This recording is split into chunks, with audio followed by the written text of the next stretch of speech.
president. Først takk til Steinar Gullvåg, som tar opp et viktig spørsmål, og som for oss som er kommet litt lenger, blir viktigere og viktigere etter hvert. Rommetveit betegner seg selv som halvgammal. Det synes jeg var å ta i litt mye.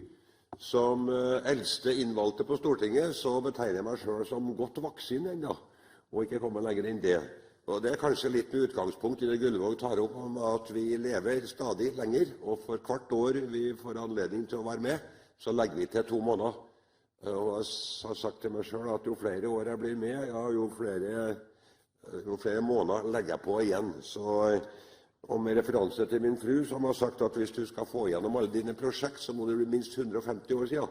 Og da tenker jeg som så, ja, da får jeg bare prøve på det da. Jeg hører til de som synes det er moro å kjøre bil, og som det er veldig nyttig for meg, veldig ofte å kjøre bil, for jeg bor på landsbygda, og der går det ikke mye offentlig kommunikasjon. Og derfor så ble det jo nevnt tidligere i interpellasjoner, og også av statsråden, at en mulig avgrensning, en geografisk avgrensning, om du kunne kjøre, er nok en mulighet. Gullvåg nevnte at bilen for mange av oss er en forlengelse av kroppen. Vi har jo hatt noen morsomme tilfeller av de som har beskrevet en flott bil som forlengelse av kroppsdeler i hvert fall. Men i mange tilfeller så er det sånn at du får flytte deg så intimt med bilen av og til at det er en forlengelse av deg selv. Nå er det ikke noe tvil om at etter hvert som du blir eldre, så observerer du ting senere. Og du reagerer litt senere, men det er kanskje observasjonen som er den som blir sjekket først. Men i likhet med Rommetveit så tror jeg jo det at det finnes andre trafikanter som gjennomgående er like farlige i trafikken som de eldre. Jeg var senest vitne til det forleden dag, like før jeg rakk flyplassen. Der det var en brøytesjåfør som hadde kjørt i en annen bil, og jeg skjønte ikke hvorfor. Men det kom jo i media dagen etterpå. Han var jo ruspåvirket.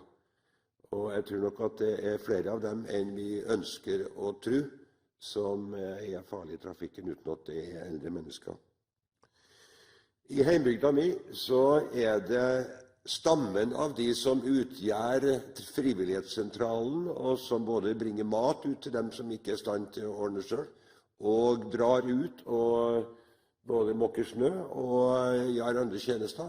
Den gruppen er over 80 år. Og jeg tror at vi kanskje i enda større grad enn det vi har gjort hittil, skulle begynne å se på de eldre som en ressurs, og ikke bare som en gruppe mennesker som du må passe på, og som trenger hjelp og støtte. Hvis det går sånn som mange ser ut til å tro, så vil antall år du kan få lov å være med å yte i samfunnet, i stedet for å motta, den vil øke. Og jeg er jo tilfeldigvis en av de som har sagt at hvis du får beholde helsa, så er det ingen grunn til å stoppe å bidra, stoppe å yte på grunn av en fysisk alder. Det er nok grupperinger jeg husker som ungdom, så skrekken vi møtte i trafikken, det var det vi kalte for en hattkall. Og særlig hvis en kjørte en Opel Rekord. En hatt i en Opel Rekord, det var livsfarlig. For det første så kjørte den veldig sakte, så han hemmet trafikken. Og for det andre, hvis den kom til en sving, så var han usikker på hvor han skulle, eller til et kryss, så var han usikker hvor han skulle kjøre hen.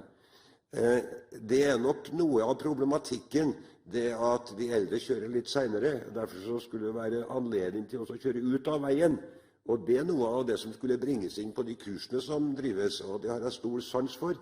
Det at du driver kursvirksomhet for å friske på kunnskapen, og kanskje gi ny kunnskap i forhold til hvordan du kan unngå å være en hemsko i trafikken.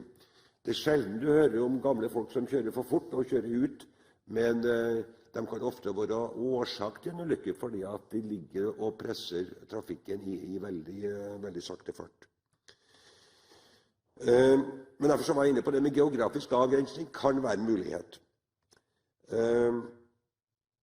Gullvåg var inne på det med Alzheimer.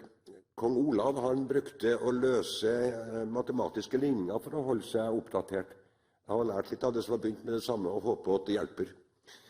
Ellers er jeg enig med Gullvåg, 65 til 70. Det synes jeg er et godt forslag.